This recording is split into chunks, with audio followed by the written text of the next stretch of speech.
The sky hummed with a curious rhythm that day, a soft thrum like a distant drum, and high above the glittering sea, a young cloud named Nimbus drifted alone, puffed with questions. Nimbus was not like the other clouds that lounged lazily over the horizon, content to shade fields or sprinkle rain without a second thought. He was restless, his silver edges tingling with the desire to discover what lay beyond the endless blue. Below, the ocean stretched in shades of sapphire and teal, its surface rippling with the laughter of waves. In a bustling coral city called Luminara, where towers of living reef glowed with bioluminescent algae, lived a clever submarine engineer named Lyra. Lyra's hair was the color of kelp, and her eyes sparkled like polished shells.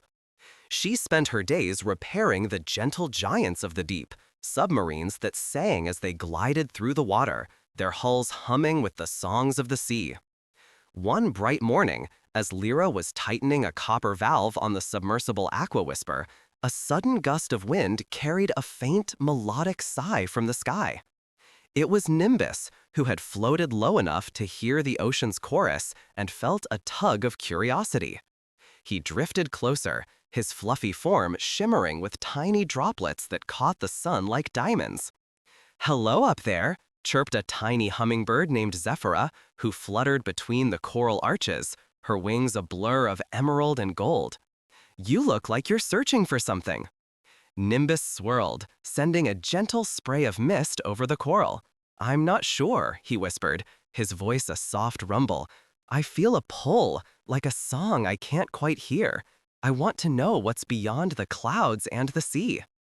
Zephyra hovered, her beak tapping a rhythm on a coral branch. "There's a legend among the reef dwellers," she sang. "It tells of a star bridge that appears when the moon is a silver crescent, linking sky and sea. Those who cross it learn the secret of listening, to the wind, to the water, to each other." Lyra, who had been listening from the deck of the Aqua Whisper, stepped forward. "A star bridge," she repeated, her mind already turning the idea into a blueprint. "If such a bridge exists, perhaps we could build a way to reach it together. I've always wanted to explore the sky, and you," she pointed at Nimbus, "might need a friend to guide you." Nimbus's heart, if clouds could have hearts, flared with excitement. Would you help me find it?" he asked, his vapor trembling. Lyra smiled, her smile bright as sunrise. "Let's gather a crew." She called to the choral musicians, who played a gentle lullaby that seemed to coax the sea itself into listening. The hummingbird Zephyra fluttered to the surface, and together they set out on a quest that would weave sky, sea, and starlight into one adventure. The first act of their journey began with preparation. Lyra designed a lightweight, translucent dome that could attach to the Aqua Whisper and float just above the water, allowing the submarine to rise like a bubble. She called it the Sky Shell. Inside, she placed a compass made of polished pearl, a map etched on a sea glass tablet, and a small lantern that glowed with captured firefly light. Nimbus, meanwhile, practiced shaping his vapor into gentle breezes, learning to guide the sky shell without scattering it. He discovered that when he whispered to the wind whispered back, sharing secrets of temperature and pressure. He also learned to listen to the subtle sighs of the ocean, which told him where currents swirled and where calm waters lay. Zephyr, now the hummingbird's full name, Zephyrine, served as messenger, darting between the cloud and the sea, delivering notes written on kelp parchment. She sang the messages aloud, her voice a bright trill that turned each instruction into a melody. One evening, as the sun dipped below the horizon, painting the sky in shades of amber and violet, a gentle voice echoed from the depths. It was an ancient sea turtle named Orin, whose shell bore the patterns of constellations. Orin had watched the world for centuries and knew the rhythm of the tides and the dance of the stars. "Patience, young travelers," Orin rumbled, his voice resonating like a distant drum. "The star bridge appears only when the moon is a thin silver smile and the tide is calm. You must align your hearts with the rhythm of both sky and sea. Lyra nodded, her mind already calculating the tides. Tomorrow night, the moon will be a perfect crescent and the tide will be low. That's our window. Nimbus felt a flutter of nerves. What if we can't find it? He asked, his vapor trembling. Oren's eyes glowed like twin moons. The bridge is not a structure you can see with eyes alone. It is a moment of trust when sky and sea agree to meet. If you listen with your whole being, you will feel it. The crew spent the night preparing. Lyra tightened bolts, Zephyrine rehearsed her flight paths, and Nimbus practiced forming a steady, gentle gust that could lift the sky shell without tearing it. They shared stories around a fire of bioluminescent plankton, learning each other's hopes. Lyra spoke of her dream to map the hidden valleys of the ocean floor. Nimbus whispered of wanting to understand why rain sometimes fell in tears. Zephyrine sang about the joy of flitting between blossoms and clouds, feeling the world from both sides. When the moon rose, a thin, silver curve slicing the night, the sea lay glassy and still. The aqua whisper rose gently, its hull glowing with the lantern's soft light. Nimbus gathered his vapor, shaping it into a supportive cushion beneath the sky shell. The dome lifted, hovering just above the water, its surface reflecting the moon like a silver mirror. As they floated, a faint, silvery thread of light stretched across the horizon, shimmering where the sky met the sea. It was not a bridge of stone, but a ribbon of moonlight, thin as a spider's silk, pulsing with a gentle rhythm. The crew gasped in awe. "The Star Bridge," Lyra whispered, her voice trembling with wonder. Nimbus felt the bridge's pull, a warm current that seemed to flow through his very mist. He inhaled the night air, letting the cool breeze mingle with the salty spray. He realized that the bridge was not a physical path, but a shared feeling, a harmony between sky and sea. "Step onto it together," Zephyrine chirped, fluttering ahead. "We must trust each other." Lyra guided the aqua whisper forward, the sky shell gliding along the moonlit ribbon. Nimbus steadied the vapor, his gentle breezes keeping the dome balanced. As they moved, the bridge sang, a soft, melodic hum that resonated in their chests.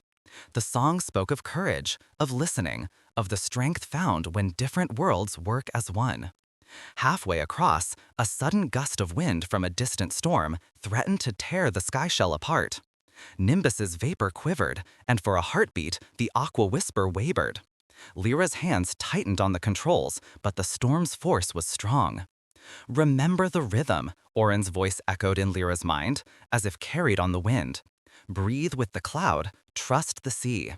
Nimbus closed his eyes, feeling the storm's roar as a drumbeat.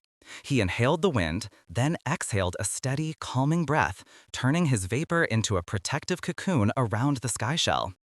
The storm's gusts brushed against the cocoon, but the mist held firm, absorbing the force like a sponge. "Now, Lyra," Nimbus called, his voice a low thunder. Lyra adjusted the sub's thrusters, aligning them with the gentle pulse of the bridge. The aqua whisper surged forward, riding the moonlit ribbon as if it were a wave of light. Zephyrine darted around them, her wings scattering tiny droplets that glittered like stars. The storm passed, leaving a sky washed clean and a sea that glowed with reflected moonlight. The Star Bridge shimmered brighter, as if pleased with the travelers' perseverance. At the center of the bridge, a luminous pool of water hovered, suspended in air. It was the heart of the bridge, a crystal-clear sphere that pulsed with a soft golden glow. Within it swirled images of clouds drifting over mountains, fish swimming through coral arches, and children laughing under a rainbow. "Touch it," Lyra whispered, her hand hovering over the sphere. Nimbus drifted forward, his vapor forming a delicate finger of mist.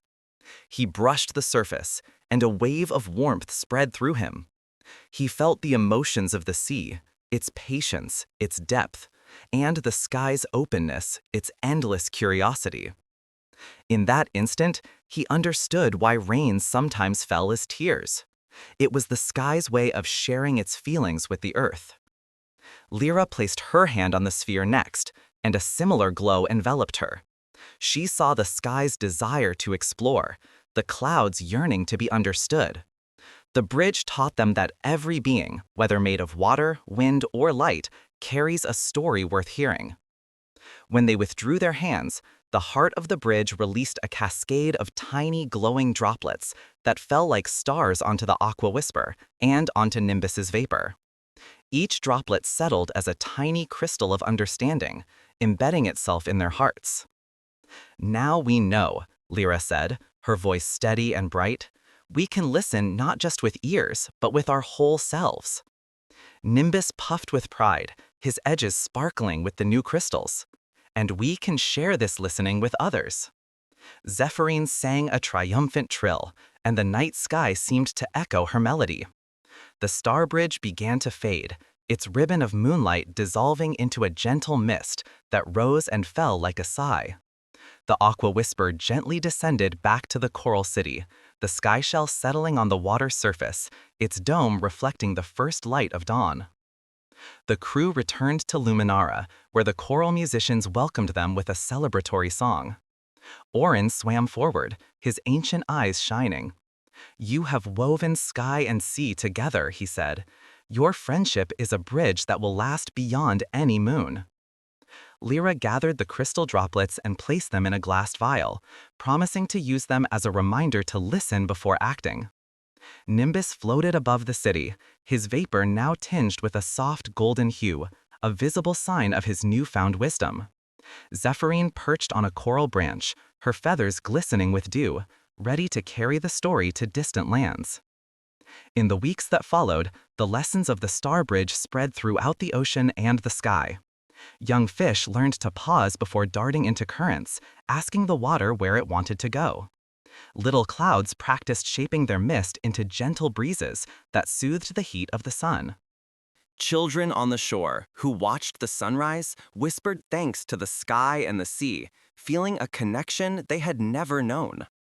Lyra built a new laboratory, not just for submarines, but for creating devices that could translate the language of wind into music. Nimbus taught other clouds how to listen to the rhythm of rain, turning storms into symphonies. Zephyrine became a messenger between the highest mountaintops and the deepest reefs, delivering stories that reminded everyone that empathy is the strongest current.